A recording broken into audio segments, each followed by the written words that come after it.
चलिए आज हम बात करते हैं बफी कोड के बारे में।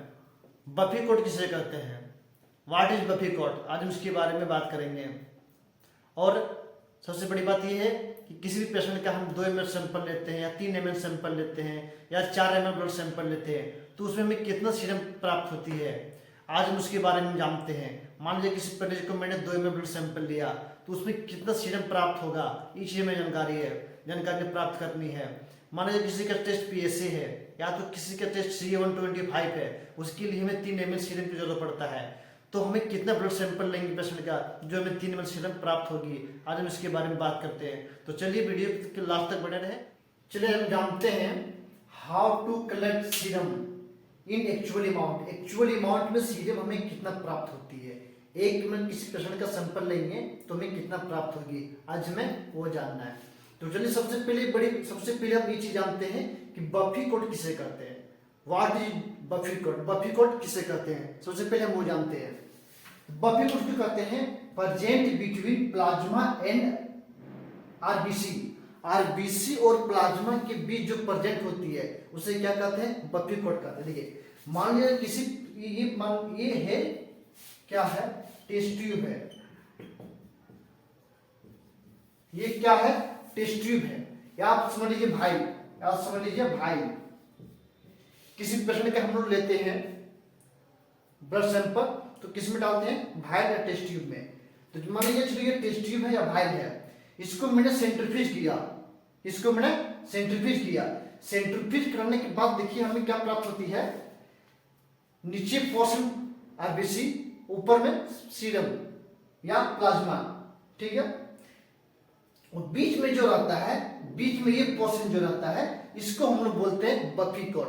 तो वही कहा गया है present between plasma and RBC, plasma and RBC, इसके बीच में जो प्रेजेंट होती है उसे क्या कहते हैं, बफी कोड कहते हैं।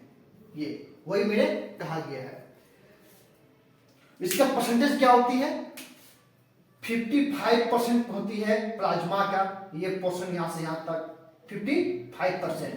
एक कोड में क्या इंक्लूड है, लिकोसाइट और डब्ल्यूबीसी और प्लेटलेट। 1% लेस देन 1% यानी 1% से भी कम मात्रा में होती है प्रेजेंट लिकोसाइट और प्लेटलेट, ये ओनली फॉर इतना ऑफ टोटल ब्लड में से कितना होता है, 1% से कम मात्रा में होती है। और क्या होती है, 45% क्या होती है, आरबीसी होती है, यानी एरिथ्रोसाइट। आरबीसी का अदर नेम है एरिथ्रोसाइट। तो ये 45% ऑफ टोटल ब्लड में से 45% और 55% प्लाज्मा, 1% से कम मात्रा में बफी कोड, जिसको डब्ल्यूबीसी और प्लेटलेट बोलते हैं। चलिए मैं जानता हूं किसी पेशेंट का, मान लिया जाए हमें CA-125 टेस्ट करना है, CA-125 टेस्ट करना है, उसके लिए हमें जरूरत पड़ती है 3 ml सीरम का। 3 ml सीरम की हमें आवश्यकता पड़ती है, ठीक है, रिक्वायर्ड पड़ती है।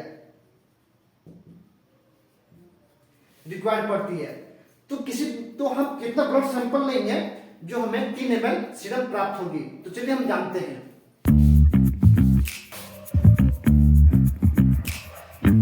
तो क्या चलिए हम जानते हैं।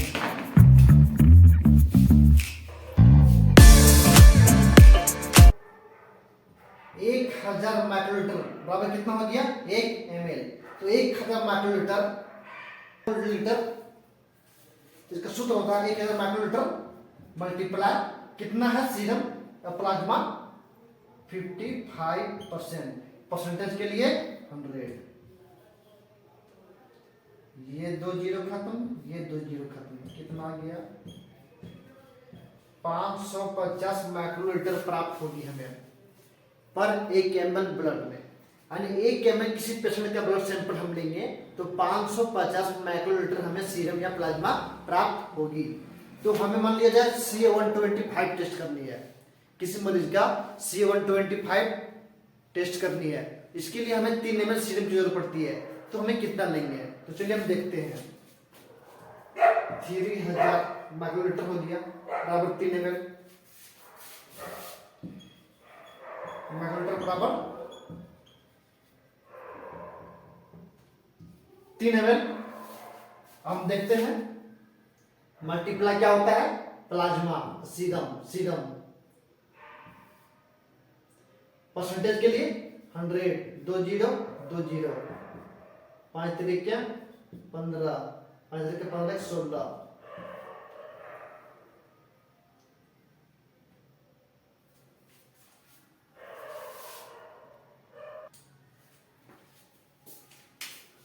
कितना हो जाएगा, 1650 माइक्रोलीटर।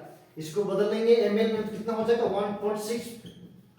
3 ml, इसका मतलब क्या है, 3 ml में भी नहीं होगा, यानी 1.6 ml ही आ रहा है। तो क्या है ना, एक ml में 550 माइक्रोलीटर आ रहा है। तो हमें 3 ml सीरम चाहिए, तो इसके लिए क्या करना पड़ेगा, 7 ml मल्टीप्लाई करके देखते हैं। 0, 7 5 35, 7 5 35, 3, 7 5 35, 3 38, आणि 3.85 आणि 3.85 ml ब्लड सैंपल हमें प्राप्त हो रही है। कब, जब 7 ml किसी का ब्लड सैंपल लेंगे हम। और भी देखते हैं ज्यादा जा रहा है, तो हम क्या करते हैं, 5 ml ब्लड सैंपल लेके देखते हैं। 6 ml, 6 ml, 6 5 30, 6 5 30, 6 5 30, 3 आणि 3.3 ml। आणि किसी का 6 ml ब्लड सैंपल लेंगे हम, तो हमें कितना सीरम प्राप्त हो रही है, 3.3 ml, अन्य अप्रोच मेरा हो जाएगा। यदि 5 ml किसी का सैंपल लेते हैं हम, 5 ml, 5 25, 5 25 2 27, अरे 2.75 ml ही सैंपल आ रहा है। अन्य में कितना है, 6 ml। 6 ml किसी भी आदमी का ब्लड सैंपल लेंगे, तो हमें कितना सीरम प्राप्त होगी, 3.3 ml, तो हमें इतना प्राप्त होगी। तो चलिए आज हम सीख गए कि प्रत्येक ब्लड सैंपल के लिए 2 ml सीरम के लिए हमें कितना ब्लड सैंपल की आवश्यकता है। तो जितना भी निकालना हो फंडा आपको यही अप्लाई करना है। तो चलिए देख लिए, 1000 ml बराबर कितना हो गया, 1 ml। तो मैंने वही किया, ये कितना निकल गया, ये मेरा निकल गया 550 माइक्रोलीटर। कितना निकल गया पर ml, ये क्या निकल गया पर ml, 550 माइक्रोलीटर पर ml। अब जितना ब्लड सैंपल को लेना है आसानी से निकाल के देख लेंगे हम। मान लिया 1 ml का ही निकला, तो 3 ml कितना निकल जाएगा, 3 ml में कहाँ माना है, 3 ml में यहाँ माना है। 3 ml बराबर 3 ml यानी 1.65 ml। तो चलिए आज मैंने प्राप्त किया, आज मैंने देखा कि बफी को किसे कहते हैं, और 1 ब्लड सैंपल लेने के लिए कितना, 1 ml सीरम के लिए हमें कितना ब्लड लेने की आवश्यकता है पेशेंट को। तो चलिए मैंने आज ये जानकारी प्राप्त किया, और मैं चलो आगे मैं बताऊंगा कि, चलो मैं नेक्स्ट वीडियो में लेके आऊंगा कि सीरम किसे कहते हैं और प्लाज्मा किसे कहते हैं, और दोनों में अंतर क्या है। इस चीज के बारे में हम जो है नेक्स्ट वीडियो में लेके आ रहे हैं। तब तक के लिए टाटा, बाय बाय, जय हिंद, जय भारत। जो नए होंगे वो सब्सक्राइब करना नहीं भूलें, सब्सक्राइब जरूर करें।